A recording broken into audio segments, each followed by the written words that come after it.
Well, we're in Habakkuk today, as I've mentioned, and Habakkuk is like a super relevant book. So you'd think a book that was written like 2,600 years ago would be, how do you even use that? So different, such a different culture, such a different time in history. But as we enter into this book, what we see actually is Habakkuk asking the same kinds of questions that we ask today. So let me just kind of prove this point to you and also prove that I live in the same world that you do. So let's get a little audience participation going. I want to hear from like 3 or 4 of you. When you're out sharing your faith, you're talking about God, you're talking about Christianity, and you're interacting with non-Christians, with unbelievers. What would be in your mind the top 1, 2, or 3 questions or points of pushback that you get? What are the things that people say, I don't believe in God because of this, or I'm not comfortable with Christianity because of this, or what are some of the challenging questions they would ask you? So let me hear from you on this point. Okay, who said that? Okay, right at the back. So why does God allow suffering? Let's hear a couple more. Okay, because we're hypocrites, which we are. Yeah. Okay, all religions are the same. Okay, why does God allow people to go to hell? I'll take one more that I've never heard. Yeah. Okay, we're not inclusive enough. Okay, so these are great. So this just proves the point. You're living in the same world that I am because these are the exact same things that I hear. But what's interesting is both at the 9 o'clock service this morning and now at the 11:15 service, the very first response that I heard was the exact same. Why does God allow suffering? This is a monumental question. And it's one that I think about this question. You think about this question. Like, why is there so much evil in the world? Why are there so many wars? I mean, if God is sovereign and he's loving and he's in control, like, why doesn't he just stop it? Why does he allow so much suffering and pain and horror, the kind of stuff you've experienced, but also things that people are experiencing around the world that are unheard of in Western culture? Why does God allow suffering? The answers to this question have created atheists and believers. People have run from faith. People have run from Christianity, from churches, because they have not adequately received an answer to the question, why does a good and mighty and all-powerful God, who is sovereign over all things, allow us to suffer? This is a very earthy, very practical, very modern and ancient question that so many of us wrestle with, and so many of us aren't sure how to respond to when an agnostic or an atheist or a member of another religion asks us this question. What we discover when we read the Word of God is that while language changes and culture changes and circumstances change all the time, that people are people are people. So we're going to go back in the Bible 26 centuries. And Habakkuk, this prophet of God who was sent to declare God's truth to the people, kind of starts to speak to God, and he asks the questions that everybody's thinking about to God. And he receives some answers from God. And his primary question in this book, this big question, is why does a good God allow suffering? What do you say to that when a skeptic asks you? And to the believer who loves the Lord and experiences trials in their own life, we also would ask ourselves, why is the world so evil? Like, why is it getting wackier and wackier, weirder and weirder? Why does the world seem at times to be out of control? I mean, we have education coming out the wazoo. We have thousands of years of human history behind us. Like, why is it that we have not got our act together as human beings? Why is the world so evil? So let's go to Habakkuk, and we'll wrestle with this question today. Why does God allow so much evil to flourish? This is essentially the question that Habakkuk poses to God in verses 1 to 4 of chapter 1. Now, Habakkuk, by the way, is a Jewish prophet probably living in Jerusalem, in the south of the nation. His name is not Jewish, it's actually Akkadian. So we don't know where he's from, his grandfather, his great-grandfather, but it might be true that he was originally descended from the Akkadians in Mesopotamia, kind of to like the northeast of Israel. And maybe he was one of those foreigners and sojourners that God often speaks of, whose ancestors came in and found the true God and were integrated into Jewish culture. Regardless, we don't know much about him, but we know that he worshiped the true and living God. That he was a prophet to God's people, and he was prophesying in and around 612 BC. So just kind of keep this in mind. Last week we finished up a study in Nahum, and we did Obadiah earlier than that. We did Jonah. A couple of those books talked about Nineveh. Remember Nineveh, the capital city of Assyria?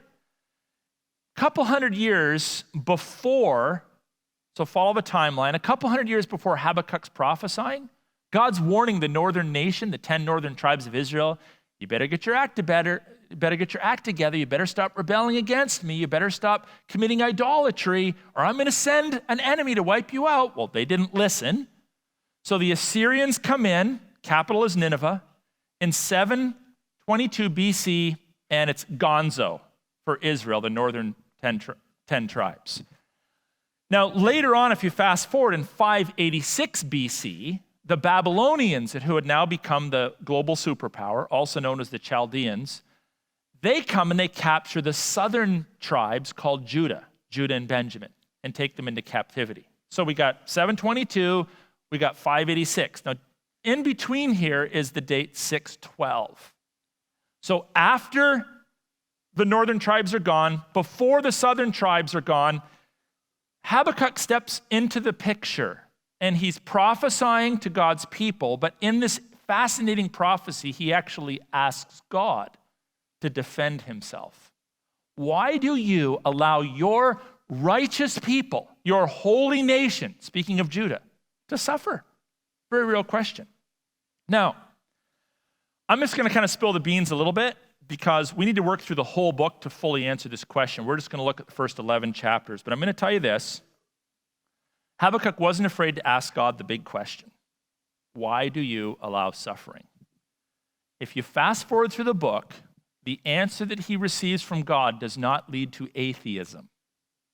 It leads to worship. His why goes to worship. His how come goes to how awesome are you, God? So if you want to go from why to worship, how come to how awesome are you, God, you might want to lean in and listen to what God says. Now, it's going to take a couple of chapters to get there, so you got to kind of stick around for the next few weeks. But we're going to start by looking at the first 11 verses. And it starts off as follows. Chapter 1, verse 1. The oracle that Habakkuk the prophet saw. Now, he then asks a question. O Lord, how long shall I cry for help, and you will not hear, or cry violence, and you will not save? Why do you make me see iniquity? It's like I'm sick and tired of seeing all this sin. And why do you idly look at wrong? Lord, you don't seem to be doing anything to intervene. Destruction and violence are before me. Strife and contention arise. Consequence? So the law is paralyzed, and justice never goes forth. For the wicked surround the righteous, so justice goes forth perverted. Okay, I'm like, did you just write this yesterday? These are the questions I'm asking present tense, 2019. He's asking them 612 BC. Now, this series of verses essentially surfaces 5 aspects of the broader question, why does a good God allow suffering? And there's a couple of them found in verse 2. The first one is this. He's essentially asking the first part of the verse, if you set your eyes in the text, why don't you respond? Why don't you see it? Why don't you do something?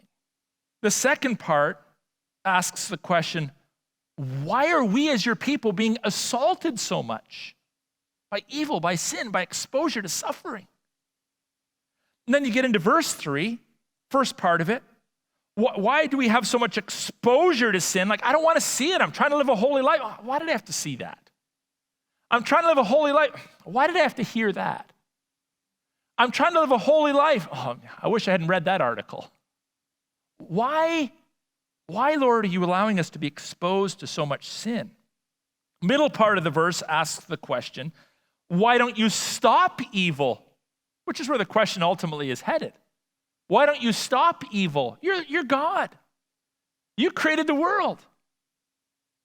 And then the last part of the verse is a quantity question. Why is there just so much evil and suffering and unrighteousness in this world?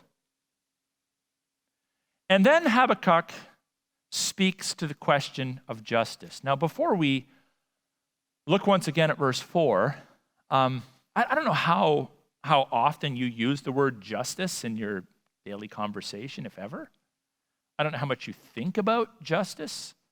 But if you read the prophetic books of our Bible, whether it's the major prophets like Isaiah and Jeremiah, or the minor prophets like Amos, Habakkuk, these guys are talking about justice all the time.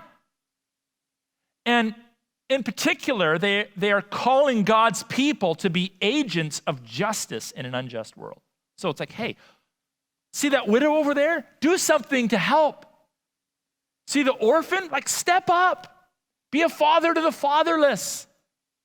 Hey, you know those foreigners that have kind of come into your country and settled down in the field next door? Go help them. The foreigner, the alien, and the stranger in your midst, give them a cup of water. The traveler, invite them in for a meal. Justice is a real big deal to God. And so through the prophets, he's speaking about justice, justice, justice, justice. I want you to be just. I want God's people to be just, be just, be just, be just. And Isaiah's kind of Habakkuk is sitting there, and he's kind of like asking the question that everyone's thinking about. He's like, well, Lord, if justice is such a big deal to you, why don't you seem to be equally committed to justice? Like, why aren't you crushing the wicked? Why aren't you helping us to be holy by insulating us and isolating us from seeing so much garbage in our world? Why do you let your people be abused and attacked and persecuted the way that you do? So he kind of spins the question around.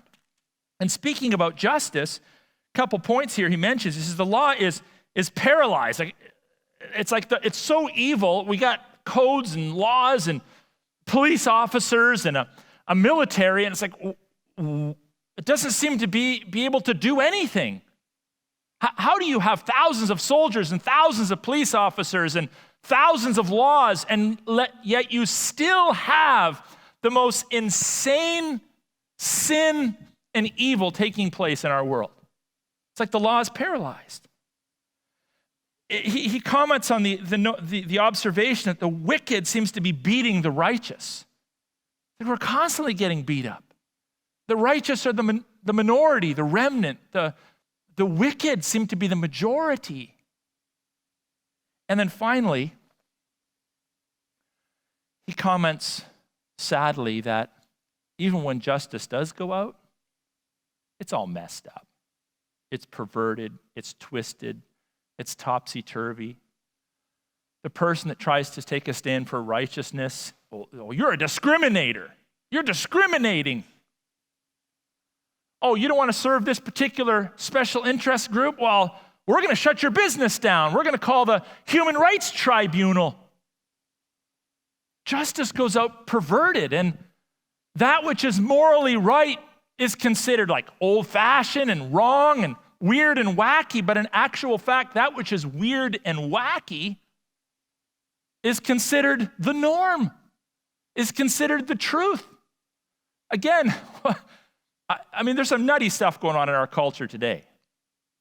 But I find it fascinating that Habakkuk was seeing the same kind of stuff, maybe some different expressions, but the same basic concerns were on his heart and on the hearts of God's people over 2,500 years ago. So we ask the same questions. Let's just think a little bit, kind of let this sink in. Let's think a little bit about our own culture, our own circumstances. We could ask questions like, why is it that in Canada, we choose to set aside not tens of thousands, not hundreds of thousands, but millions of dollars every year to correct the behavior of criminals, some of whom have committed horrendous acts against other human beings, to re-educate, to rehabilitate, to correct, and spend $0 ministering to those that have been left behind. The parent whose heart has been torn out because they've discovered their child has been molested and killed. Look, how do you find your way in a culture like ours? How do you find yourself to a point where the criminal is treated with greater decency and good than the victims? I have 2 family members who are corrections officers. Both of them have had PTSD. Both of them have had to take time off work because they've told me straight up. It's like the prisoners are running the institution. You can't do anything. You can't say anything. You can't push back. You can hardly defend yourself. Why is it that in a culture like ours, police officers are just automatically suspect? Prison guards are automatically suspect. Soldiers are, considered baby killers. Now, of course, in any occupation, you're going to have bad apples. We get it. But why is it that those that are supposed to be agents of justice and righteousness and protectors of freedoms, well, we got the derogatory names for them. We poo-poo them. We look down on them. They're so often blamed and charged and suspect, whereas, well, the offender is considered innocent even if they've been caught red-handed until proven guilty. And then when proven guilty, it's really not much of a punishment attached to it at all. Why is it that we allow, in a culture like ours, for unborn babies to be killed and put to death, and responsible adults to be considered worthy of absolute freedom to do whatever they want and choose whatever they want in the name of freedom? How far does a culture have to drift before people are so depraved and delusional as to be able to stand before entire countries as political leaders and say, that's okay. That's perfectly normal. Like, do you know how many steps you have to take to get there, to the point that that's publicly acceptable, that's considered normal, that's considered freedom, that's considered choice? What about the choice that the baby doesn't yet have to be born? It's a wicked world that we live in. Why is it that churches are being bulldozed around our world, fortunately not yet in Canada, and Christians are being killed, and you virtually hear not a peep from the UN or CNN? Virtually don't hear anything. Why is it that procreation theists with earned PhDs are barred from teaching biology or subjects pertaining to the origins of life in our supposedly secular universities, where all ideas and all perspectives should be wrestled to the ground? And yet you can teach at our university and not even know what your own gender is. But you're considered, an intellectual, you're considered wise enough and intelligent enough and schooled enough to tell us where we came from, but you don't even know what your gender is. And we're like, oh, way to go, Canada. And we got all our freedoms and pluralism, and no, we don't. If you're a person of moral virtue, you're going to the sidelines, buddy. This is the world that we live in.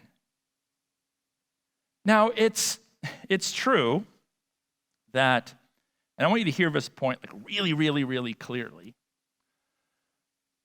When we study the whole of the Bible, there are actually multiple reasons or hints given as to why suffering exists in the world. Habakkuk is not unlike Job, by the way, and that Job goes through some terrible suffering. There's like 50 chapters or so in the book of Job. And he goes through some terrible suffering. He loses his health.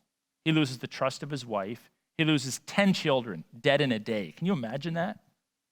He loses all of his livestock. In other words, all of his property, essentially. And then that's just in the first 3 chapters. And then there's like chapter after chapter after chapter after chapter. 40 some odd chapters where his philosopher friends get together and like, hey, Job, I know you're suffering, but we think this is why. And other guy's like, I don't know, I think this is the reason, and this is the reason, and this is the reason. They go back and forth, and it's very poetic and very philosophical and very fascinating, actually. But at the end of it all, God kind of steps in and pardon my French, but he basically says, hey guys, you know why I allow suffering? Yeah, why? Just shut up. I'm God. You weren't there when I created the world. If I told you, you wouldn't understand anyway, so just trust in me. And amazingly, Job essentially says, okay. And he continues to worship God, and his wealth is restored. Then we go to the lament psalms. Those psalms in our Bible, there's a few of them that portray a believer who's going through great trial and strain. And they cry out to God, and they ask, why? And there's not a single lament psalm in the Bible that gives an answer. But God shows up. And in the midst of the pain and suffering, the presence of God actually overwhelms the question, and the person actually leaves throttled up in their faith. So we have instances like that in the Bible, in Job and in the lament psalms, where either the presence of God is enough or knowledge of God's sovereignty is enough to kind of like reboot and allow the believer to move forward. Here we have Habakkuk asking a question, and we receive one of the many answers in the Bible as to why God allows suffering from the mouth of God. Now, I'm stressing it, because if you're going through trial or suffering, I don't want you to leave here and say, well, this must be the reason why I'm suffering. Maybe it is, maybe it isn't. But you need to hear at least one of the reasons why we suffer so that you can respond if the reason why you're suffering is the root cause that God addresses in this book to Habakkuk. So here it is, in a sentence. Sometimes God uses distressing circumstances to refine us. Sometimes God uses distressing circumstances to refine us. That's essentially the message from verse 5 through to verse 11. See, the context is this. Remember I said Israel was gone already in the north? They're gone. Judah's still around. If you were to take a spiritual thermometer and put it in the mouth of Judah, how hot do you think their temperature would be? Lukewarm. Judah had grown soft, sinful, and casual about their faith. We go to the temple, we worship, we do our thing. We also got our other gods on the side. They were materialists. They were overlooking the causes of the poor. They were just kind of doing their own thing. They'd grown soft, much like many Christians can fall into the trap of today. Maybe in this room there are Christians that never serve the causes of Christ. They don't put any time into serving the things of God. They may not be generous. They got their allotted time and their talents and their treasures, and that's all for them or their family or their own little empire. That never goes out into the church or the causes of Christ in the community. no sacrifice, no boldness, no absolute commitment, enduring commitment to relationships, especially to marriage. Sadly, it doesn't take, you don't have to be a pastor who serves vocationally in pastoral ministry to see that there is a lot of compromise and a lot of passivity among people today that claim to know the Lord Jesus Christ. And then they assess the world around them. Why are these people so bad? Why are they so crazy? Why are they so nutty? Why are they doing all this stuff? And it's like the log in the eye, right? You got this big log in your own eye, but you can't see it. You can see other people's flaws, but you cannot see your own. The reality is that many Christians are no different than secularists, except for a couple hours a month when they're at church. And even that's on the decline. People used to show up more or less every Sunday. Now they say it's like twice a month is a pretty good batting average. Because, God's an absolute priority after overtime and after the craft fair that's in town this week and after hockey and, after my vacation and after my yard work and after this and after that and after this and after that. God's an absolute priority. You're like, it doesn't look like it. You're not feeding into God's people or being fed by God's people. And God's response to Habakkuk in this whole book is essentially, actually, I'm not as passive as you might think.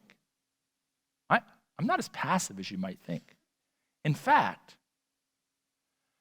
a lot of the pain and a lot of the sorrow and a lot of the suffering that I'm permitting in this world is because of God's people being passive. And I am so committed to your sanctification that I will make you suffer, I will make others suffer, and I will expose you to suffering until you humble yourself and choose to be the holy people that I have called you out of darkness to become. That's essentially the message of Habakkuk. So check out verse 5. Verse 5, at first glance, is kind of an encouraging verse. It says, God says to Habakkuk, "Look among the nations and see, wonder and be astonished, for I am doing a work in your days that you would not believe if told." Now, wouldn't that actually make a great scriptural text for your wall? It's like just reminding yourself, God's doing a great work in the world. It's almost like a missionary verse. It's like a Great Commission verse. We don't think God's working, but God tells us he's working everywhere. Look among the nations. Look to the left. Look to the right. See, I'm doing a wonderful work in your days. It'd blow your mind. And you're like, that's great, Lord, because I thought you left us behind. So what is it you're doing, Lord? Like, when are you going to kind of break through? When are you going to correct evil and vindicate the righteous? And when are you going to bring truth to bear and all the lies? And when are we going to experience a revival? God's like, well, let me tell you a little more about what I'm doing among the nations. I never take time off my plan. You might not see it. You might be looking for immediate vindication. Sometimes my vindication is immediate, but I also happen to be using the stuff that you're complaining about to wake up my people and to refine my people. For behold, I am raising up the Chaldeans, also known as the Babylonians, that bitter and hasty nation who march through the breadth of the earth to seize buildings not their own. They are dreaded and fearsome. Their justice and dignity go forth from themselves. Their horses are swifter than leopards, more fierce than the evening wolves. Their horsemen press proudly on. Their horsemen come from afar. They fly like an eagle, swift to devour. They all come for violence, all their faces forward. They gather captives like sand. Notice how catastrophic their pending victories are being described as. At kings they scoff. Ha! Take anybody down.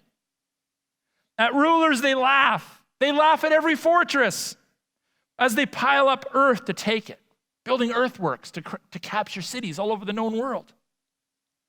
Then they sweep by like the wind and go on. Guilty men whose own might is their God. Like, that was not what I was expecting God to say. I'm asking you about suffering, Lord. You give me what appears to be an encouraging statement that you're actually at work, and now you're telling me your plan is to knock us down with a ferocious enemy that you're sending in our direction? Again, by now, Israel had been taken into captivity for like 150 years by the Assyrians, never to return. Babylon is now bearing down on Judah. And in all of that, the church, we could ask ourselves this question in the modern era, like, why are there so many icy hearts out there? Why are there so many people that are cold to the things of God? Why are there so many people that are so ice-hearted they would abort babies, and so ice-hearted that they would abuse children, and so ice-hearted that they wouldn't punish criminals, but they'd punish law enforcement officers with their passivity? Well, what kind of a world do we live in? Why are there so many icy hearts out there? And essentially the message of Habakkuk is, why are there so many lukewarm hearts among people that are supposed to be hot for me? Now, this actually is the same message that is delivered centuries later in Revelation. You remember that? God is sending out these messages to various churches. And he comes to the Laodicean church, and his message is, I would actually rather you be hot or cold, but that whole lukewarm thing, well, just a sec.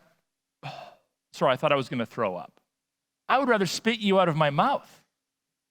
Jesus spoke that way often to the Pharisees. You know, the guys that had all the religious glam down?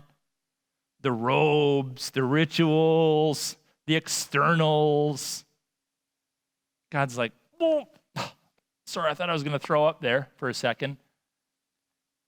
God is disgusted with lukewarm. He would rather you be a Babylonian or a diehard believer than be lukewarm. But as was the problem in Israel, so became the problem in Judah. And the people of God had become lukewarm. God sees the hypocrisy. God warns of pending discipline. Sadly, even though this message was delivered a couple decades in advance, they still didn't listen. You know what the response to the sermon was? We're not listening.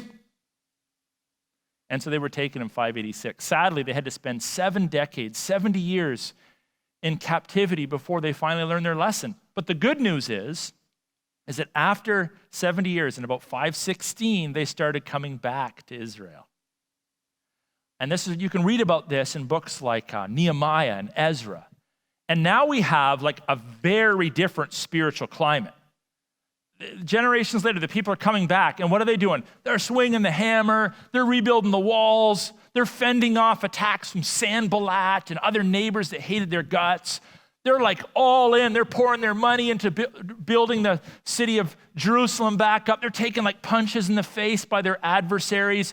There's guys standing in gaps in the wall at night, standing on guard on behalf of the land. It's incredible how persecution awakens God's people, and all of a sudden you have all these people that are absolutely committed to the things of God. But wouldn't it have been better for them to just learn that in 7 or 6:12? Wouldn't that have been better? Wouldn't it be better for God's people to like wake up and be bold, be unafraid to share our faith, to stand for truth, to protect the abused, to strive to live holy lives? Blanketed, of course, in absolute humility. Because I can tell you something about myself. I'm kind of an idiot. I've been walking with Jesus for 40 years, and sometimes I'm like, why are you such an idiot, Aaron? Like, why did you say that? Why did you do that? Why didn't you see that need? I'm just telling you the truth. Now, I would never call you an idiot. But you can call yourself that right now if you'd like. Because it might be that as you assess your own life, you're like, yeah, I can relate. Like, I need to up my game. I need to recommit myself to holiness. I need to stop being so stupid. You assess and you evaluate, right? That's what you're supposed to do. But they didn't do it. It's like in one ear, out the other. Now, if you're a thoughtful person, you probably would follow up with a question something like this. Okay, God, I'm hearing you, but I still, there's one little thing that kind of bugs me about all this. Why would you use people worse than us to discipline us, to refine us? Why would you do that? That still doesn't really compute. So if you're thinking about that question, you have to come back next week. Because the second part, the second complaint or question that Habakkuk asks God is that question. Okay, so maybe we deserve it, but why would you use the Babylonians to discipline your people? Because they are a nasty, snarly group of people committed to violence and their own gods and their own gain. That question is going to be unpacked in weeks to come. But for now, here's what we need to know. He does. God does use the wicked to refine the righteous who aren't living righteously. God does. God disciplines us and awakens us to our need because we can be so passive. And sometimes I do wonder, even as I'm angry with what's taking place in our society, I'm frustrated, I try to preach hard into it. I'm also aware of my own weaknesses. Sometimes I wonder, maybe the light at the end of the tunnel is this. It continues to get worse, but God's people step up and become more passionate and more bold and more courageous and more committed to holiness. And if that were to happen, I think we could argue that would be a good and redemptive outcome. So here are some lessons for us to take home. First truth is, never forget, we need sanctifying. We need to be more holy than we are now. None of us have arrived, even the most holy person in the room. None of us have arrived. We all need to grow up. We all need to become a little bit more like Jesus. And God is so committed to your growth in holiness that sometimes he will allow you to be exposed to great suffering and great evil to wake you up so that you might count the cost of following in the footsteps of the Lord Jesus Christ. God is relentless in his desire for us to be holy. You know what? Even when we're not, even when I'm like, I don't care. I ain't responding. God's like, no, okay, I guess I lost that one. I'm going to go home. I was like, okay, I'm going to tighten the screws. I'm going to make your life difficult. That's how committed God is to our sanctification. He will expose us to horrendous evil to waken us up to our need for him.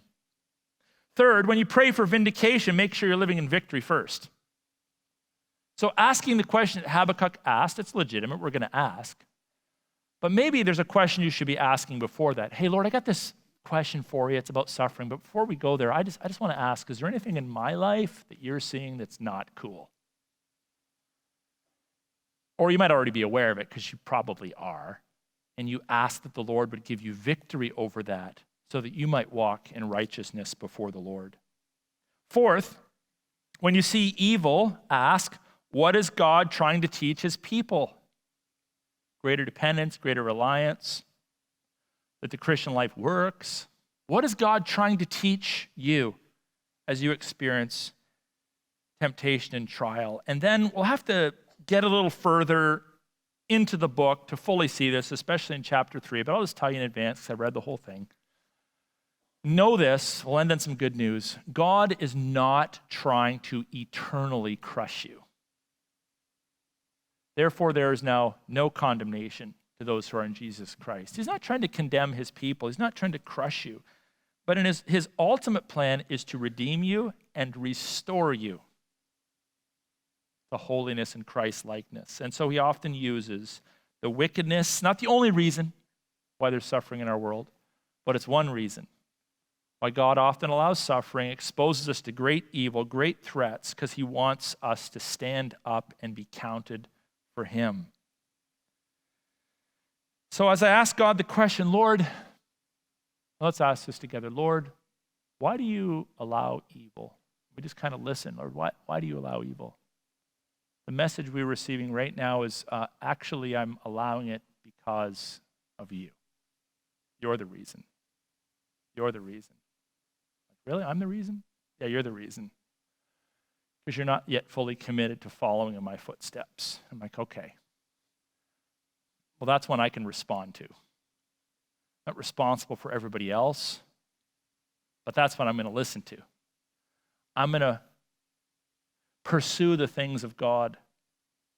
Work hard to be a man of righteousness. And when I fall down, I'm going to confess and I'm going to get back up. And I'm going to seek to do that which brings great glory and honor to the Lord.